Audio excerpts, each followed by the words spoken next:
हरे कृष्णा। संवत 1591 वैशाख मास अर्थात सन 1534 में सदा के लिए चित्तौड़ छोड़कर मीरा मेड़ते की ओर चल पड़ी।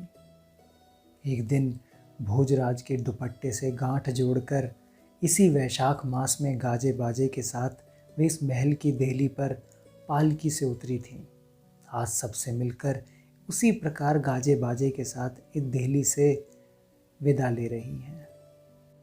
एक बार भरपूर नज़र सबको देखा, उस कक्ष को देखा जिसमें भोजराज विराजते थे। वहां उस कक्ष में जाकर वे खड़ी हुई। मीरा की आंखें भर आईं। सीख बख्शाओ महाराज कुमार, विदा विदा मेरे सखा, मेरे सुदृढ़ कवच।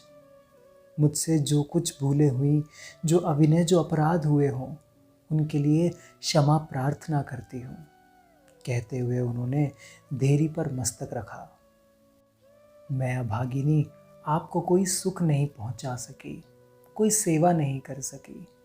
अपने अशेष गुणों और धीर गंभीर स्वभाव से आपने मेरी जो सहायता और रक्षा की, जो भीष्म प्रतिज्ञा आपने की और अंत तक उसे निभाया, उसके बदले मैं आपका आभार किस प्रकार व्यक्त करूं। किंतु मेरे सखा, मेरे स्वामी समर्थ हैं, वे देंगे आपको आपकी इस दासी की सहायता का प्रतिफल। आपका मंगल हो मेरे सखा, आपका मंगल हो।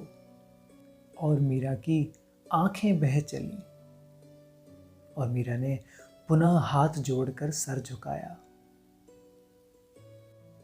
और सदा के लिए चित्तौड़ से विदा ले गई। मेड़ता में आगमन से श्याम कुंज पुनः आबाद हुआ। 30 वर्ष की आयु में मीरा ने चित्तौड़ का परित्याग करके पुनः मेड़ता में वास किया। उनके हितैषी स्वजनों, चाकरों और दासियों को मानो बिन मांगे वरदान मिला हो। मेड़ता का श्याम कुंज उत्सव और सत्संग की उल्लास भरी उस उमंग से एक बार पुनः खिलखिला उठा था।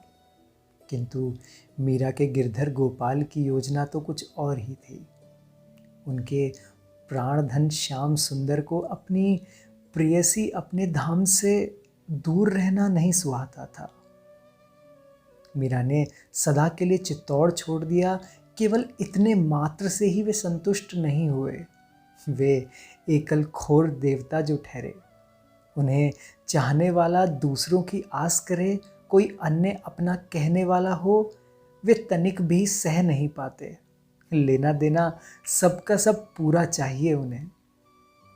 जिसे उन्होंने अपना लिया उसका और कोई अपना रहे ही क्यों, हो ही क्यों।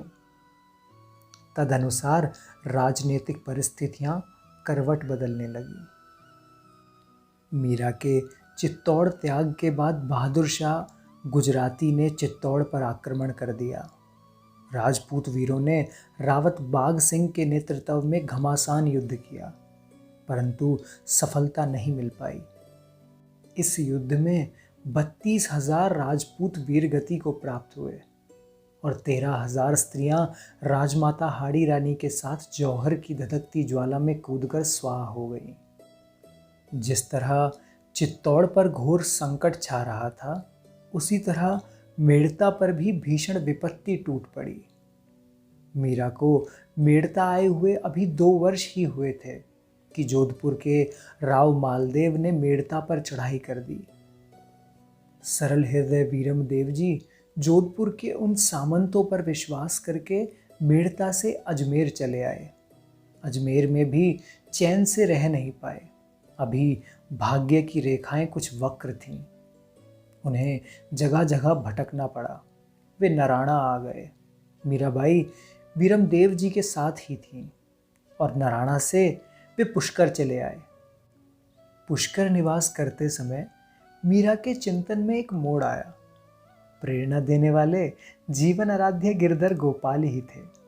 मीरा सोचने लगी कि दर दर ठोकर खाने की अपेक्षा यही उचित है कि अपने प्राण प्रियतम के देश वृंदावन धाम में वास किया जाए।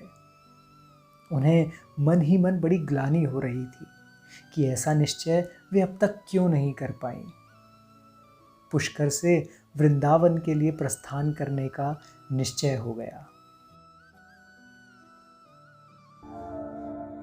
मेरे घर